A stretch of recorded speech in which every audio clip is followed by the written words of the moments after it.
I përuruar nga ambasadori amerikan Alexander Arvizu në 8 maj të këtij viti, memoriali ushtarëve amerikanë të rënë gjatë luftës së dytë botërore në Shqipëri është dëmtuar. Persona ende të paidentifikuar për policinë, gjatë orëve të vona të natës kanë dëmtuar një prej pllakave të memorialit në Korçë, ku qëndron shqiponja 2 krenare dhe stema amerikane. Edhe pse i vendosur në një prej lulishteve kryesore të Korçës, dëmtimi i memorialit duket se nuk është vënë re nga askush, ndërsa qytetarët korçar dënojnë aktin e rënd.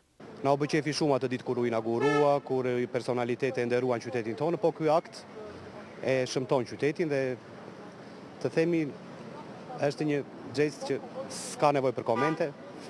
Fakti flet vetë, një diçka që të gjithëve na vjen keq, nuk duhet të ndodhin, të dënohen, të merren masa, nuk e di në çfarë mënyre, po që vërtet është një akt i shëmtuar. Besoj se mund të jetë lulishtja e vetme e qytetit që është në këtë gjendje kaq në gjelbërim me pemë, me ku diun të themi dhe gjithsesi është vërtet një akt i rëndë. Është një veprim që vërtet duhet dënuar dhe është për të ardhur keq pasi ne si qyteti i Korçës së Zbatra e kulturës nuk duhet të kryen këto veprime për shkak se sa më shumë veprime të këqija të kryen, ulim vlerën e qytetit tonë. Të interesuar pranë së Korçës mësohet se aktualisht është bërë kallëzim penal në polici dhe kërkohet sa më parë zbardhja e ngjarjes.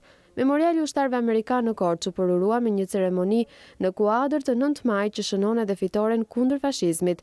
Në ceremoninë e përurimit, ambasadori Arvizu, teksa ka vlerësuar rëndësinë e memorialit si simboli i atyre njerëzve që sakrifikuan veten për liri, u kërkoi korçarëve ta mbrojnë këtë objekt në shenjë solidariteti për sakrificën e tyre.